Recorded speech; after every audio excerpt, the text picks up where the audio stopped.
Эрхэм үзэгчтэй хойр амгалан айлтгах Монголын үндэсний олон нийтийн телевизийн цаг үе үзэл бодол ярилцлагын шууд нэвтрүүлэг эхэлж байна. Би өнөөдөр шууд нэвтрүүлэг танхимдаа дипломатч, он цугад бүрөө эрэхт элчин, олон улсын харилцааны судлаач тийм ээ. Дашторжин Баяр хөргөөрж ирүүлээд байна. Тэгэхээр би дөнгөж сая урьсан шалтгаанад нэвтрүүлэг эхлэхийн өмнө яриад суужаалаа. Ерөнхийдөө зүгээр хэвлэл мэдээллийн хэрэгслээс яг дотор нь одоо парламентын сурвалжлагч ч юм уу биш болохоор би ерөнхийдөө юу гэд хараад байж байна гэхээр өнөөдөр манай Монгол улсын гадаад бодлого томоохон өөрчлөлт орох гэж байгаа юм байна. Энэ асуудлаар өөрөөр хэлбэл Монгол улс байнгын төвийг сахих тухай хууль улсын хурлаар хэлцэж эхэлж байна л да. Тэгэхээр энэ дээр бол энэ Монгол улсын гадаад харилцаа энэ талын шийдвэр гаргадаг энэ ер нь улс төр энэ талын хүмүүс хоёр хуваагдчих шиг болоо да гэж харж байгаа юм. Тийм учраас энэ үнэн байна уу? Энэ тэгвэл яагаад ийм байна вэ гэдэг тийм хөндлөнгийн байр суурийг танаас сонсох гэж урилаа л да. Тэр эхлээд их ерөнхий асуулт тавьчихъя. Байнгын төвийг сасах тухай энэ үзэл одоо хизээ бий болсон. Дэлхийн хэмжээнд хэдэн улс яг ингэж байнгын төвийг сагддаг байдалтай байгаа юм гэдгээс яриагаа эхлэх үү? За түрүүний өөрийн чинь яг оршил болгож хэлсэн үгэнд би бас залруулга хэмээр байна. Тийм энийг зөв ойлгоорой. Ягаад гэвэл зэрэг Монгол улсын гадаад бодлогод томхон өөрчлөлт орох гэж байна гэж өөрийн чинь хэлж байгаа бол бас арай хэтрүүлсэн байна уу? Хэтрүүлсэн дүгнэлтэй. За. Томхон өөрчлөлт дээрээс орох тухай яриа байхгүй. Зарчмын өөрчлөлт орох тухай огт яриа байхгүй л дээ. За энэ бол Монгол улсын гадаад бодлогыг шинчилж тодтогж байна гэдэг юм уу? Шинэчлэн тодтогж байна. Шинэ үед тохируулан гадаад бодлогоо шинээр тийм ээ шинэ нөхцөл байдал томьёолох гэж байна гэж ингэж ойлгож болно. За нөгөө нэг бас нэг залруулах зүйл бол ерөөсөө айхтар ингэж хоёр хуваагдаад талцаад ингээд хоёр тийшээ туйлширцсан ийм үзэгдэл байхгүй. Энэ хуулийг батлахгүй тухай айхтар хатуу ширүүн яриа өрнөөгүй байна. За гол нь бол энэ хуулийг шүүмжилж байгаа хүмүүс нь бол айхтар тийм ноцтой зарчмын шүүмжил бол гаргаж ирээгүй л дээ. Ерөөсөө Монгол улсын гадаад бодлогыг баллах гэж ингэж үзэхгүй байгаа. Энэ бол жоохон яг ингэж зарлах нь зөв үү, цаг үе нь мөн үү биш үү гэсэн ийм яриа гаргасан. За нөгөө нэг нь бол яг манай энэ хөрш түнш улсууд юу гэж үзэх вэ? Гинт ингээд зарлчих цаа зэрэг нөгөөдөл маань хүлээж авах бэлэн байна уугүй юу гэж тийм ээ. За би энэ дээр эргээд асуух юмуд байгаа. Одоо за тэр төвийг сагсан улс орны статусын тухай асуудал бол за Монголын хувьд цааш нь биш гэдгийг нь бол би түрүүн хэлдэг маань бол өнгөрсөн 25 жилийнхэн гадаад бодлогыг эргээд нэг ажиглах юм бол үндсэндээ Монгол улс зөөлөн хүчний гадаад бодлого явуулж байсан. Голцоо олон улсын харилцаанд төвийг барьж, төвийг сахиж, түүнийгээ олон толгуурт гадаад бодлого, 3 дахь хөршиг хийсэн гадаад бодлого, тийм ээ идэвхтэй прагматик ийм гадаад бодлого гэж явж байсан шүү дээ ингээд тавьж.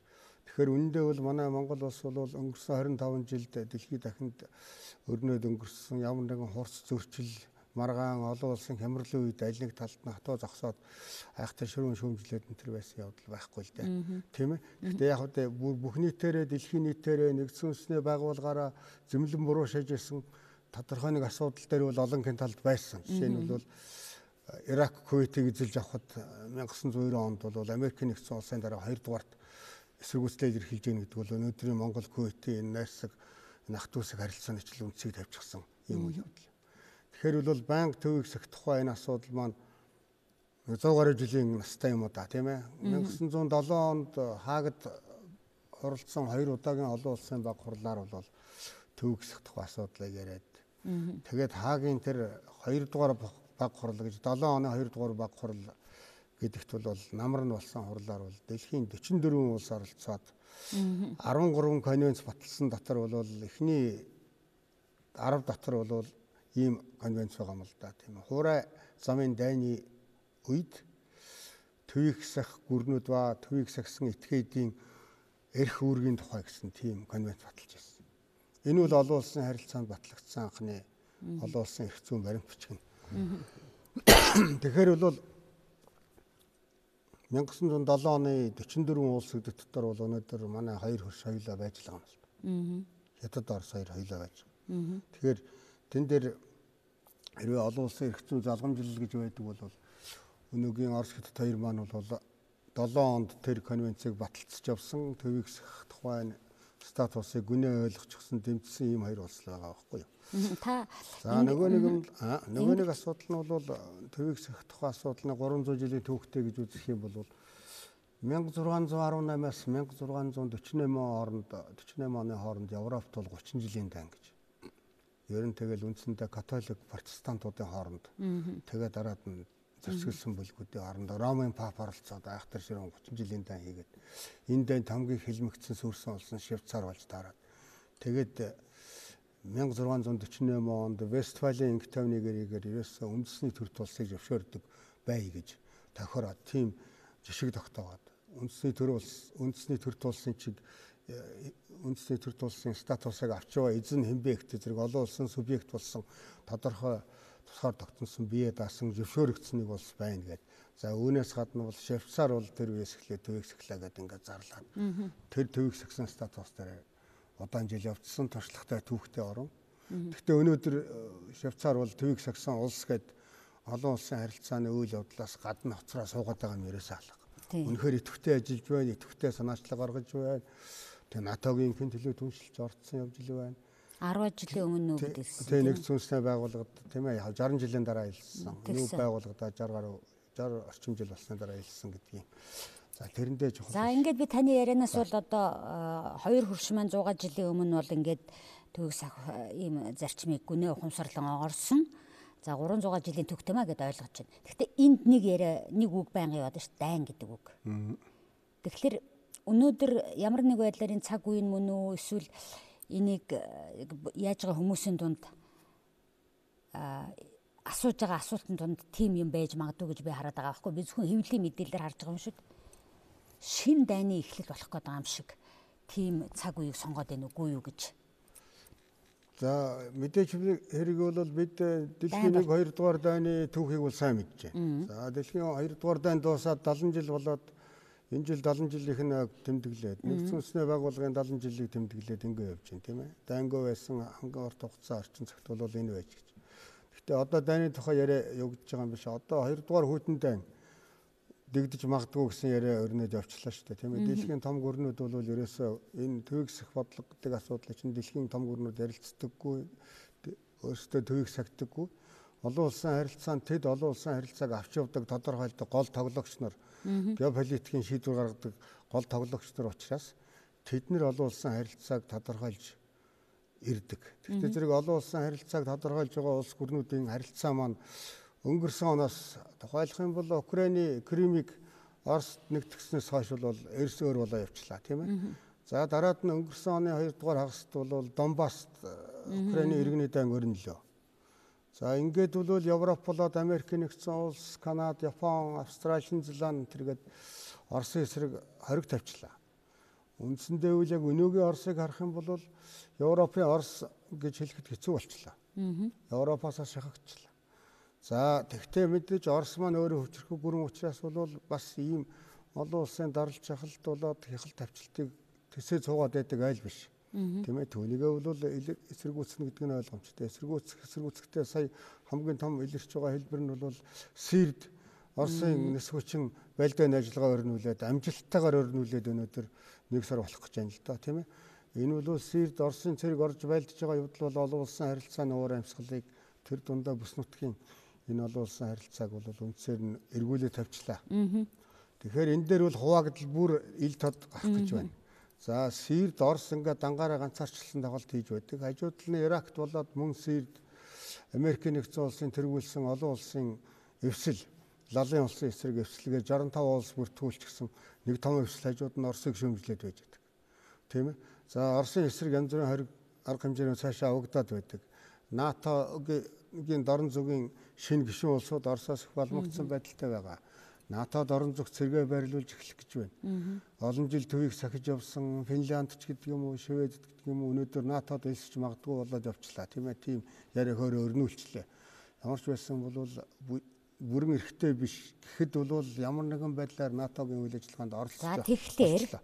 Тэгэхээр энэ бол яг хүйтэн дэний уур амьсгал нэгэн бидэнд ил тод болоод ирлээ. Тэгтэл энд төвийг сахижсэн улсууд аль нэг тал руу нэгдэхийг яаж хаад бид нар төвийг сахахын өрнөлөө зорилго нь юу вэ? За энэ дээр бол би энэ 9 дугаар сарын ихээр Монгол улсын ерөнхийлөгч төвийгсэх тухай асуудлыг өөрийнхөө вебсайтэнд анх нийтлэл болгож өчөөд тэгээд дараад нь бол Улаанбаатарт оролцсон Европын аюулгүй хамтын ажиллагааны баг хурлын парламентын ассамбле дээр анх удаа зарлаад тийм ээ.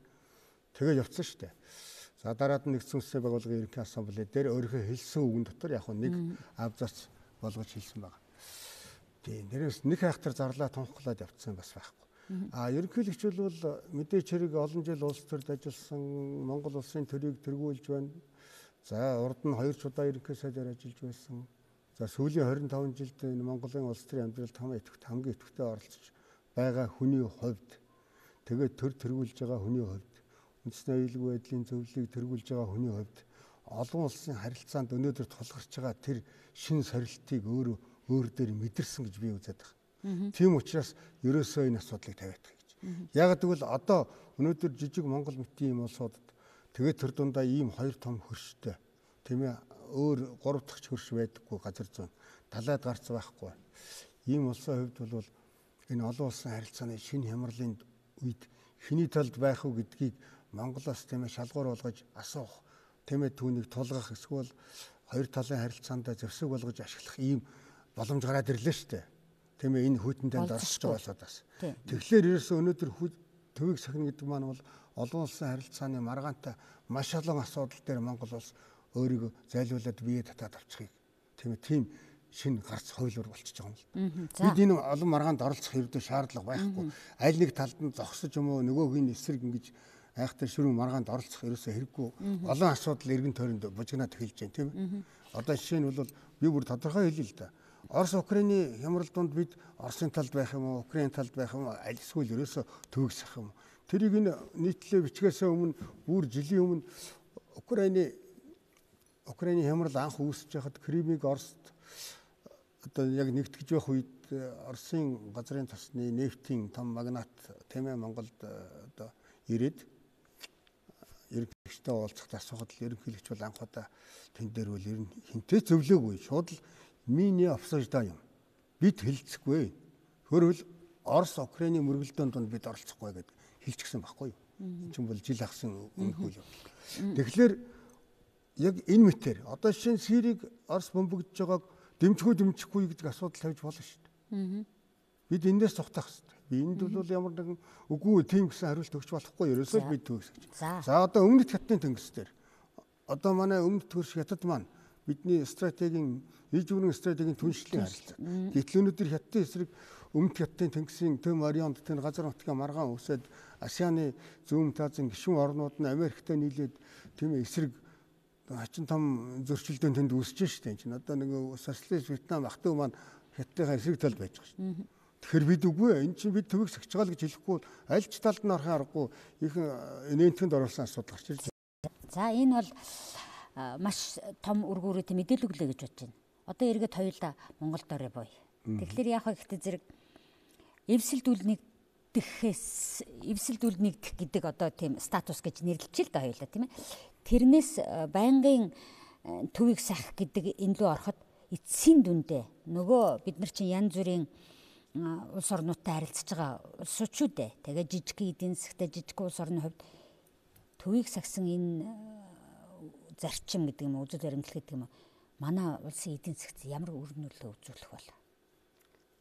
Өөрөөр хэлэх юм бол би яагаад ингэж асуугаад байна гэхээр улсууд бол за бид нар чинь тэгвэл их олон юмн дээр түншлэгч орнуудтайгаа олон гэрээ хэлцээрээ өөрчлөх болох нэ ч гэдэг юм уу те. Ийм тайлбар хэлээд байна л да. Энэ дэр та юу гэж хариулах вэ? Энд бас зөв ойлгох хэрэгтэй. Яагаад гэвэл зэрэг олон улсын харилцаа гэдэг маань их уян хатан болчихсон. Их прагматик болчихсон. Маш хурдтай өөрчлөгдөж. Ерөөсөө эн чинь 5-10 жилийн өмнө 20 жилийн өмнө байсан улс орнуудын дүр төрх өөрчлөгдөчихсөн. Тэгэхээр бол энд бид тэр нэг Монгол зөвлөлтийн найрамдлын сэтгэлгээгээр эргэж хандаад одоо ах нарыгаа гомдоочих болов гэдэг юм уу эсвэл нөгөө маоист хятадтайгаа эргээд нийлчихэж гэнэ үү гэсэн юм хардлага сэрдлэг хачин яриа явж гэн л да энэ тэнд. Үндэ тийм биш. Ерөөсөө төвийг сахихнтай зэрэг бүх асуудал дээр гараа хомхиад нүхэн дөрөө төвчгэн тийм ээ гараа баглуулад ингээд амаа өдөөдөө төвччихнэ гэсэн ийм харанхуй буруу ойлголт яваад байгаа юм л да. Тэгэхээр төвийг сахисан Швейцар маань одоо ямар хэмжээнд явж байгаа вэ гэдгийг би түрүүн ярьчлаа. За зэвсэг 40 болцсон төвийг сахисан Коста Рика гэж байдаг. За төвийг сахисан гэж бас бидний нэг танил болсон байж байна тийм ээ. За эсвэл Европт одоо өнөөдөр Финланд, Швед хоёр байж байна. Гэх мэтээр төвийг сагсан байснаа дэлхийн 2 дугаар дайны дараа гинт зөвлөлтийн тэрнгүүлэлээс айгаад Сталины занал хийллээс айгаад Норвег НАТОд элсэд явцсан ч явдал байж л байгаа тийм ээ. Австри төвийг сагсан статусаа гээгээд гэхдээ НАТОд орохгүйгээр Австри Европын холбоонд орчоод байна. Европын холбооны цэрэг улс төр аюулгүй байдлын тогтолцоонд өөрийгөө даатгачаад явж байна л да. Тэгэхээр яг энэ загварчлал өнөөдөр аль ч улс төр байхгүй. Төвийг сагсан улс гэж энийг хэлнэ, сонгодог загвар нь тэр байна. Яг ийм байх ёстой гэж үзүүлэх тийм үзмөр биднэрт байна. Тэгэхээр энд худалдаа эдийн засгийн харилцаанд нөлөөлнө, эдийн засаг багассан ч гэдэг юм уу, энэ стратегийн түншлэлийн харилцаанууд зогсно барина гэдэг энэ яриа бол зүгээр энэ төвийг сах тухай энэ бодлогыг ойлгохгүй байгаа гэдэг юм уу? Эсвэл ойлгосон хэрнээ хэрэгээр ингэж өмүүлж боснуулж байгаа. Эсвэл тодорхой зорилгоор ингэж ярьж байгаа хүмүүсийн яриа болохоос биш. Өнөөдөр тийм ээ төвийг сахсан энэ одоо жишээ нь бол Монгол Улс банк төвийг сах тухай хууль дотор байж байна л да. 3 дугаар зүйлийн 3-ын 1 дээр бүр ингэ бичсэн байж байгаа. Би энд бүр тэмдэглээ тавьсан явж байна тийм ээ. Одоо энэ хууль бол улсын их хурлын вебсайтэнд ил байж байгаа хууль шүү дээ. Олон түмэн чөлөөтэй үзэж болно.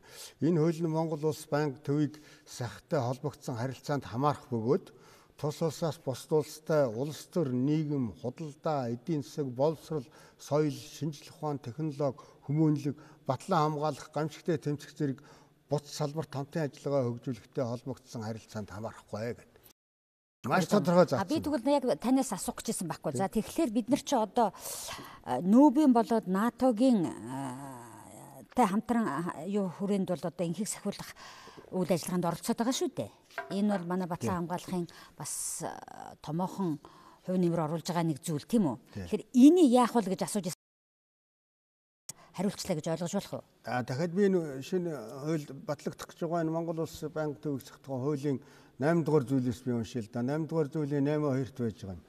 Монгол Улс нэгдсэн үндэсний байгууллагын үйл ажиллагаанд дэмжлэг үзүүлж нэгдсэн үндэсний байгууллагын аюулгүй зөвлөлийн мандаттай инхийг сахиулах ажиллагаанд оролцсон байгаа.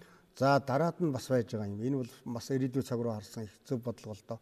Дайны үед инх тавин тогтоож сөргөлдөгч талуудыг эвлэрүүлэх зорилгоор Монгол улсын нутаг дэвсгэр дээр хилцээ их болцоог хангах хэрэгтэй гэдэг. Тэгэхээр энэ дээр юу яриад байна гэхдээ зэрэг ерөөсөө энэ батлан хамгаалахын гадаад харилцаанд энэ манай төвийг сах тухай шинэ энэ хуулийн маань заалтууд бол айхтар хүчтэй ноцтой үйлчлэхгүй л дээ.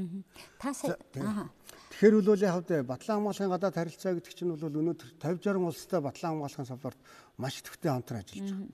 Ер нь батлан хамгаалахын яамны гадаад харилцааны баримтчгийг ингээд судлаад үзэх юм бол Монгол улсын гадаад харилцаанаас давхар шахуу цэргийн гадаад харилцаа хөгжүүлсэн байгаа л да.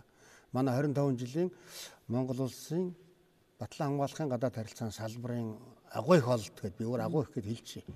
Ийм байж байгаа. Тэгээ энэ дотор бол яг хавьд энэ чинь заавал хүн зэвсгэлсэн их айхтар том хүнд бөмбөгдөгч авиацтай хүнд танкын бригад улсыг өнөөдөр яриад хүсэж хэрэггүй л дээ. Монгол улс цомхон чадварлаг инхийг сахиулах ажиллагаанд бэлтгэгдсэн эсвэл байгалийн тэм онцгой энэ нөхцөлд ажиллах чадвартай ийм маневрлсан жижигхэн цомхон зэвсгэгчнтэй тэм хөнгөн төрлийн эсвэл сургалтын зэвсэгтэй гэдэгтэй байж их хангалттай. Жишээ нь бол энэ дээр манай Монгол улсын цэргийн гадаад харилцаа саарад батлан хамгаалахын аманд авдаг өгдөг үнгүй авч хэрэгэлдэг онгоц танк хоёрт нь алга болчих юм шиг яриад байгаа юм л да зарим хүн. Тийм биш л дээ ухаандаа бид 100 болгонд 8 дугаар сард хааны хэрэлдэгээ тэрийн сургууль зохион байгуулж байна. Оролцогч орнуудын та улам нэмэгдэж байна. Анхандаа айхтар шүрэн эсэргүүцэж байсан Хятад Орос гэгт одоо өнөөдөр оролцож байна. Тийм Хятад бүр зэрэг оруулж байна. За энэ талаар ойлгоч. Тэгэхээр саяын таны хоёрч асуултын минь хариун та хэлэхдээ энийг бол одоо ингэж эсэргүүцэж байгаа хүмүүсийн яриа эсвэл одоо санаатаагаар энийг бол одоо ингэж буруу ойлгуулсан гэж ингэх шаардлага хэнд байгаа. Гэхдээ янз янз л да ойлгомжтой. Энэ бол юу ихтэй зэрэг ер нь бол Монгол улсын гадаад харилцааг ямар нэгэн улсын намын өнгө аястай болгох гэсэн ийм явдал бас харагдаад байна. За энэ. Тэгээ энэ явдал манай зарим нэг улс төрчид болоо тийм зарим нэг улсын намд бүртгэлтэй данстай улсууд юм уу эсвэл эрх мэдлээ алдсан улсууд энэ харагдаад ах шиг байдгийг. Гэхдээ үнэндээ бол бид ингээд өнгөрсөн 25 жилийн төвхөө сөөхөд үзэхэд бол 4 ерөнхийлөгчийн нөр үзэж байна. За 7 парламентын сонгуул явуулаад 90 оныхыг оруулаад ингээд 13 засгийн газрыг солио тавьчихсан байж байдаг. За ингээд дөрвөн ерөнхийлөгч 13 засгийн газрын өнгөн дээр Монгол улсын гадаад болдог зарчмын ямар ч өөрчлөлт ороогүй маа. 90 онд анх зөв хөвшүүлсэн тэр чинь л ингээд боловсруулангуй явсаар өнөөдөр ингээд хүрчиж. Тийм тухайн үед тэр бодлогын суурийг сайн тавьж өгсөн очроос Бямбсрын гомсор ингээд түүх хүмүүсийг нэрлж болно. Түүнээс ч ингээд аваад явхад дөрөвдөх ерөнхийлөгч Элбэг дөржийн өнгөн дээр гадаад бодлогын итгэвчл харагдаж байгаа болохоос цоошин гадаад бодлогыг хэрэгжүүлээд байгаа юм байхгүй шүү дээ. Өмнө нь очрот багууд энэ хоёр нэр энийг чинь ямар нэгэн хэмжээгээр өргөжлүүлээд тавьчихсан тийм ээ. Ямар нэгэн зай хэмжээнд бол дэлхийд гаргаад тавьчихсан гадаад бодлого л доо. Тэгэхээр бол энэ дээр бол ямар нэгэн тийм өөрчлөлт бол гараагүй. За өөрчлөлт гараагүй. Гэхдээ бол яг зарим нэг улс би асуултынхаа хариуг л авах гэдэг шүү дээ. Зарим нэг улс төрчид болоод тийм хүмүүсийн ийм яриа байна. Тэгэхээр бид нар одоо энэ улс орны эдийн засаг яах вүлээ эрхчил сонгуул болох гэж байна. Энэ Монгол улс чинь энэ өр мөрөө яах вүлээ гэл энэ дунд бид нар энийг бас ойлгож ярих ёстой гэдэг үднээс би таныг урьсан болохоор за ингэж талаас ярилцж байгаа юм байна. Хэдийгээр ийм олон асуудал байгаа боловч бид нэр энэ лөө анхаарлаа хандуулж ярьж байна. За тэгвэл энийг хэрэгжүүлэхийн тулд одоо бодлогыг хэрэгжүүлэхэд Монгол улсад одоо өөр юу гэдэг юм бэ? Яах ёстой юм бид нар? Хэдийгээр та хэлээд л дээ энэ их том зарчмын өөрчлөлт биш шин шатнд гаргах гэж тайлбарлаж байгаа боловч энд одоо бусад улс орнуудтай байгуулсан гэрээ хэлцээрэж өөрчлөнө гэдэг юм уу? Эсвэл зарим томоохон хууль одоо үндсэн хуулиас ахуулаад тий томоохон хууль үзэл баримтлалуудад өөрчлөлт гарах ёстой ч гэдэг юм уу? За ер нь Монгол улсын өнгөрсөн 25 жилийн гадаад бодлогыг ажиллаад байх юм бол ер нь Монгол улс тэнцвэртэй гадаад бодлого баримтлаад ирсэн л дээ. Тийм ээ манай энэ хөрш түнш улсууд өнөөдөр эн чинь нэгдсэн үндэсний байгууллагын гишүүн 190 гаруй улсын чинь 180 дипломат харилцаа тогтоочход өнөөдөр дэлхийн маш олон улс оронтой идэвхтэй хоёр талын харилцаа хөгжүүлж байна. Тэгвэл зэрэг энэ дунд тэнцвэрийг барина гэдэг бол айхтар ухаан шарт цаажил байсан. Үүнийг бол Монголын төр засаг бол энэ 25 жилд маш найдвартайгаар баталгаатайгаар тэр тэнцвэрийг барьж ирсэн. Аль нэг улс орн руу ханарч дагсан, налсан ийм явдал байхгүй.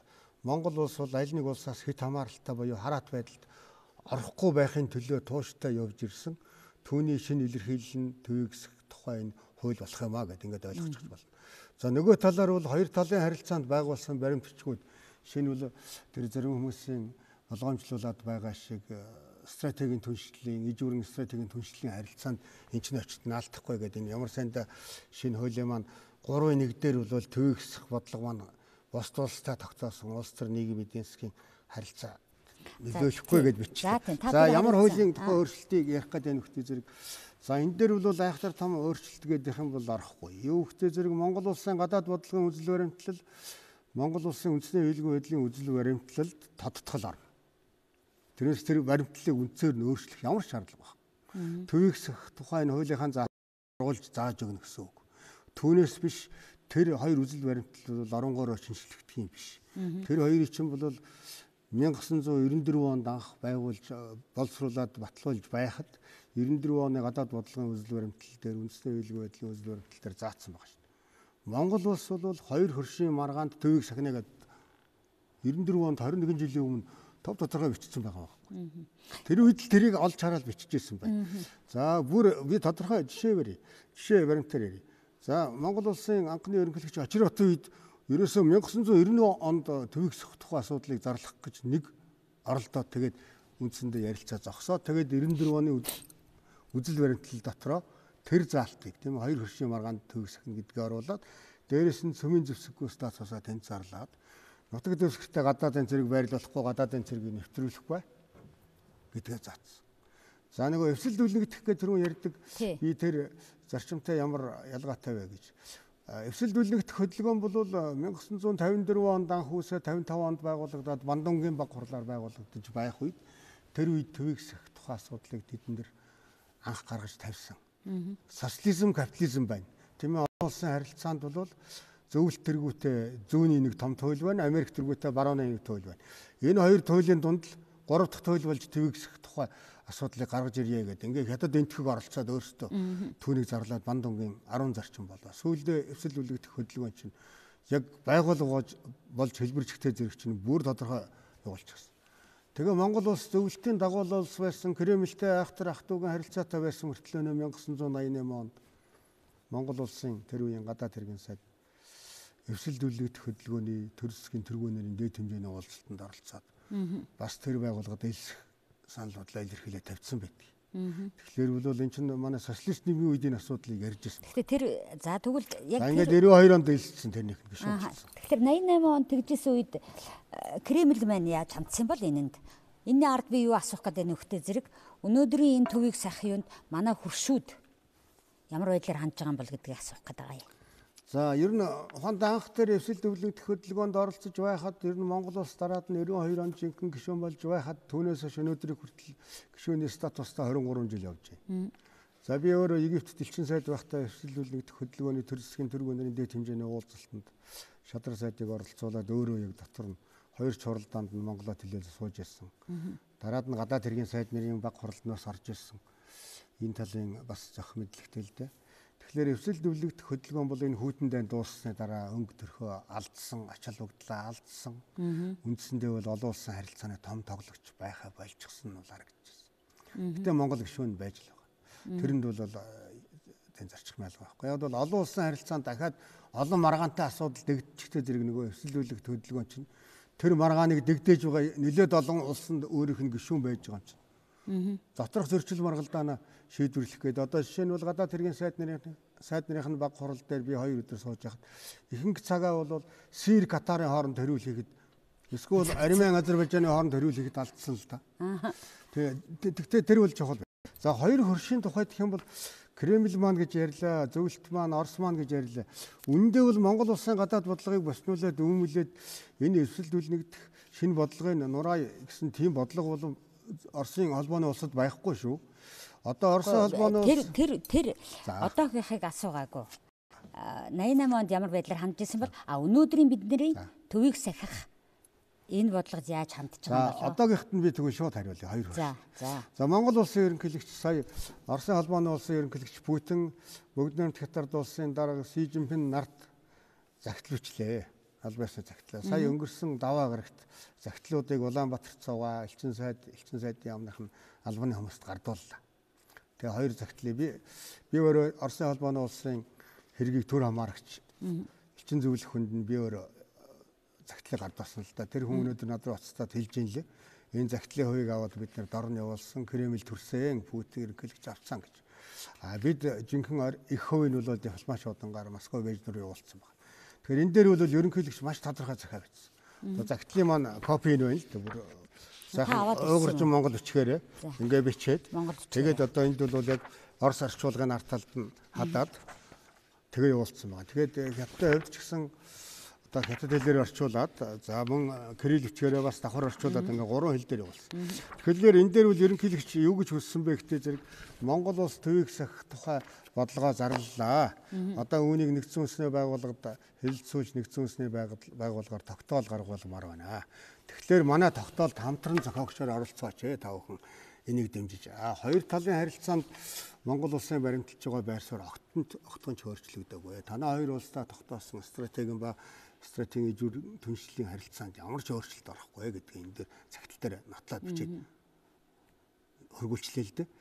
За энэ загтал ирэхээс өмнө Оросын холбооны улсаас нэгдсэн үндэсний байгууллагын дэргэд цугаа байнгын төлөөлөгчийн газраас нь манай байнгын төлөөлөгчдийн газарт бас нот ирүүлсэн түүн дээр байж байгаа юм л да.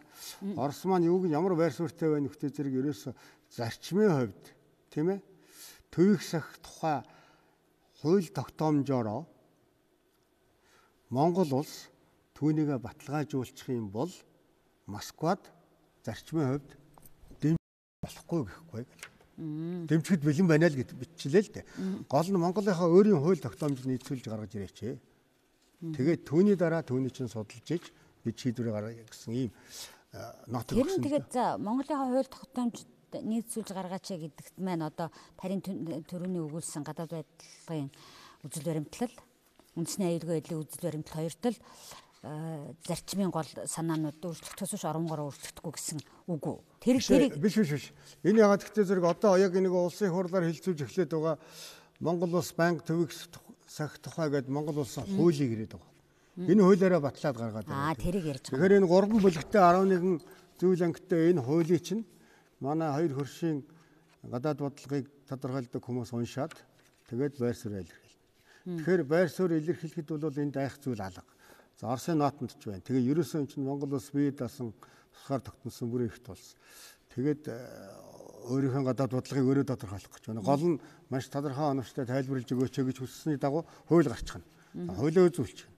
За бас нэг юм бол яг хятадын зүгээс ер нь Монгол улсын сонгож авсан хөгжлийн замыг шууд хүлээн зөвшөөрнө. Ямар ч нөхцөлгүйгээр хүлээн зөвшөөрнө гэдэг өнгөрсөн онд улсын хурлын хүндэтгэлийн шуулган дээр Си Жинпин дарга хэлсэн шүү дээ. Тэгэхээр үл хятадын зүгээс асуудал гарахгүй.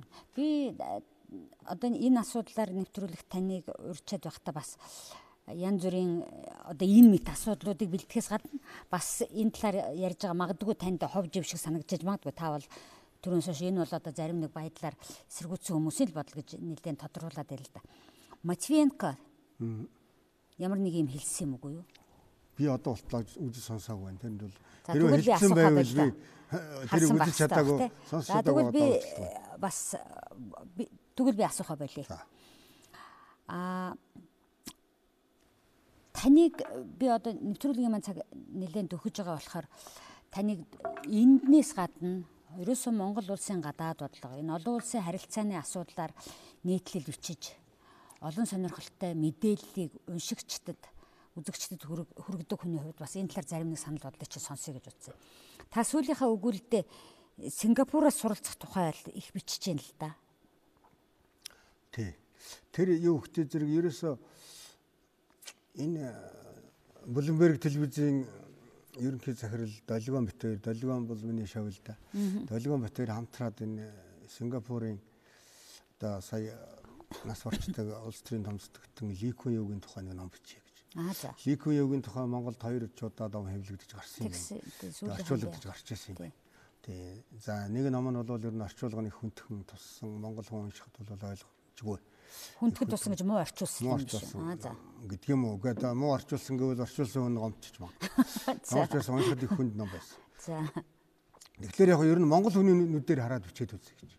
Тэг өнөөдөр би Ли Кун Юугийн тухай судалгаа хийгээд байна. Тэгээд энэ номын талаас илүүг нь бичсэн байна. Тэгээ яг би энийг бол өөрийнхөө сайт дээр тавьж байна. Тэгээд бас засгийн газрын мэдээ сан дээр цувралаар гарч байгаа. Номын хэсэг гэдгээр. Тэгээд яг энэ ондоо багтаага дуусгаж байна. Тэгээ энэ номыг бичээд байхад бол энэ номыг бичихийн тулд бас Сингапурын талын судалгаа, ялангуяа Ли Кун Юу дээр судалгаа хийж явахд бол Монголын улс төрчид тусгаж авмаар олон юм байсан. Сая тэр би мерит системийн тухай меритократ Сингапур гэсэн юм. Өнөөдөр Монголд маш хэрэгтэй байгаа юм. Би тэр наадаа чинь би та яг меритократ гэж олон хүнд одоо энэ талаар мерит систем гэж бол нэлээ ярьсан. Эдийн засгийн форум дээр ярьж ирсэн одоо их л ярьдаг боловч энийг тэгэл нэг чихний хаажгаар өнгөрд.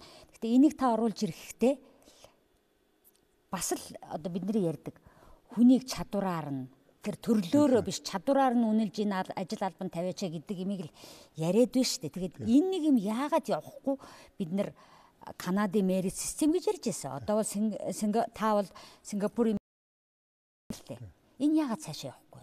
Гэхдээ Монголын хувьд өнөөдөр Монголын улс төрийн тогтолцоонд бас зарим нэг засвар өөрчлөлт хийх хэрэгтэй болчихжээ гэж яриад байгаа шүү дээ, тийм ээ. Тэр байтугай нь одоо Монгол улсын үндсэн хуульд өөрчлөлт оруулах гээд улсын хурал том ажлын хэсэг ажиллаад ажлын хэсэг бол өөрийнхөө шинэ үндсэн хуулийн төслийг боловсруулаад дууссан байгаа юм шиг байна, тийм ээ. Тэр ажлын хэсгийг ахлагч бас надтай уулзаж битээр удаан энэ талаар ярилцсан санал бодлоо солилцож байсан. Ямар ч байсан тэр ажлын хэсгийн ахлагчийн тэр ярьж байгаа зүйл дотор бол хэрэгтэй юмнууд их байна л да. Тийм ээ. Өнөөдөр яг энэ мерит системийг тогтоох анхны хувилбар нь бол суманд улс төрийн нам байхгүй бол цаашаага аймагт байхгүй бол. Харин тийм. Энэ чинь бол ихний алхам байхгүй.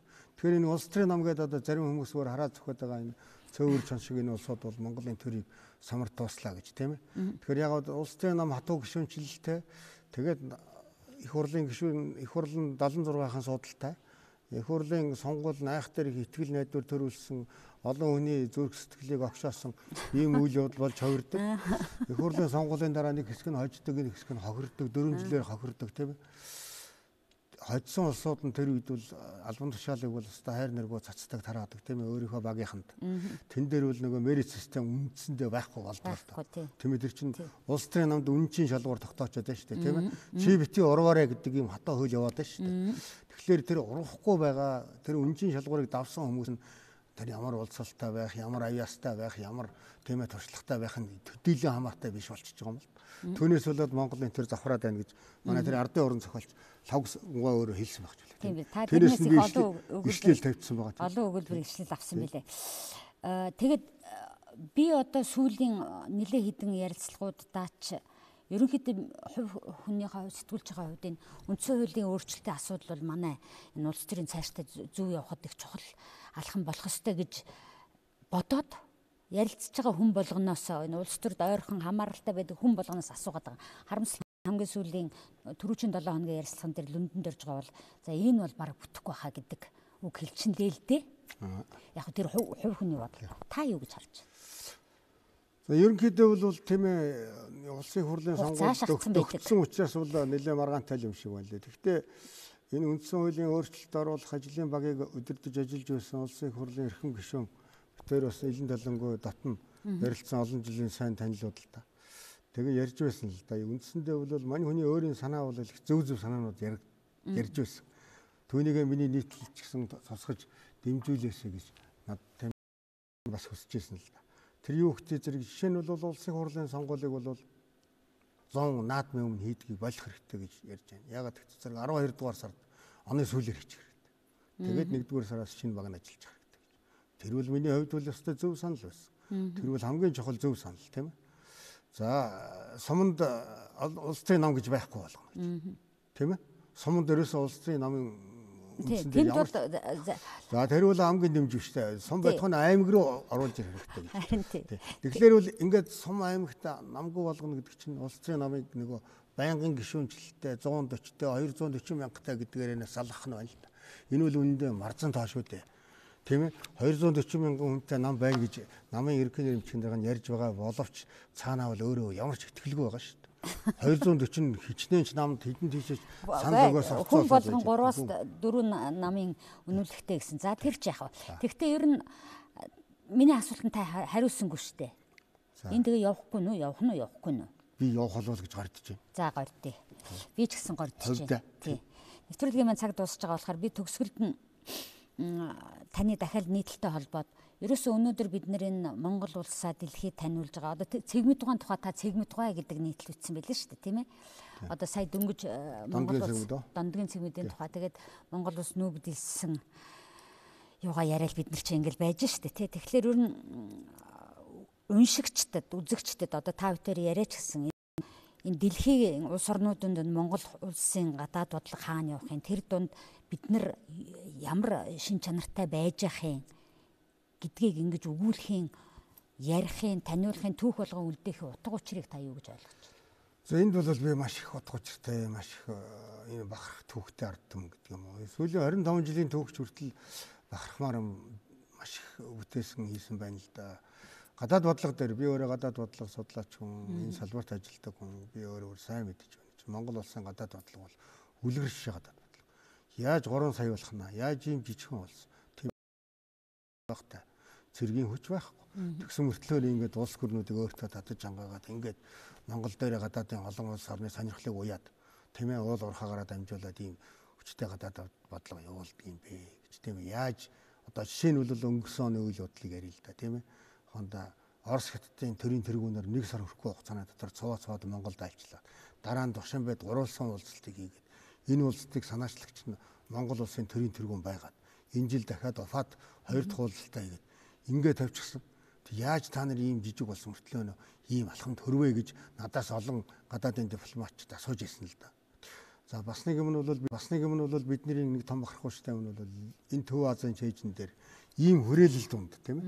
Одоо юу гэдгийг энэ Орос хятадыг ярьж байгаа юм л да. Ийм цэрэгтэн хүчрэх ийм хатуу хүчний бодлого болдог улсуудын дунд яаж Монгол улс ингээд арчлыг манлайлаад хошуучлаад ингээд явж байдаг. Арчилсан орнуудын тийм ээ хамтын нийгэмлэгийг удирдаад тэр удирдах байсан үүргээ сая Америкийн нэгдсэн улс шилжүүлээд одоо Монголоос Америк авч байгаа хэрэг шүү дээ. Яаж ингэж чадж байна гэж. Тэгээд өнөөдөр Монгол улс чинь арчлаараа бүс бүсгтээ сургууль болно, үлгэр шишээ болно, багшлна гэдэг ингээд бидний араас чинь тийм ээ дэлхийн хамтын нийгэмлэгээс Кыргызстан, Бирм, Мянмар тийм араас нь бол одоодохгүй хайз солонгос. Тэгээд Афганистан, тийм ээ Лаос, Камбож ингээд араас маань ингээд Монголд Алб Бутан гэдэг ингээд бүр 8 болоо явчихсан. Ийм улсуудыг Монголын араас ингэж тийм ээ дагалдуулж ингэж яг мөрөөр нь явуулъя. Энэ хөгжлийн загвар нь зөв байна гэдэг ингээ ярьж байгаа чинь бол үндсэндээ Монголоос олон улсын харилцаан дээр өөрийнхөө хөлийг бол баттай олсон, баттай өсгөж чадж байгаа улс гэж хэлж байна. За баярлалаа. Нэвтрүүлгийн цаг туссан гэж огч чинь. Ямар ч байсан энэ сэдвээр ярилцаж тодорхой хэмжээний мэдээлэл өгсөн танд баярлалаа. Тэгээд таны сонирхолтой нийтлүүдээс таны хувь хүний үзэл бодол болоод бас түүхийн улбаатай сонин сайхан материал мэдээллүүдийг авна гэж найдаж байна. Ингээд нэвтрүүлгийн урилгыг хүлээж авсан танд баярлалаа, амжилт хүсье. Хагүй үзэл бодол нэвтрүүлгийн удаагийн дугаарт дипломатч онц бүгд бүрэн эрхтэлчин Дашторжийн баяр оролцлоо. Анхаарал үзэгчтэй баярлалаа. Та бүхэн сайхан амраарай.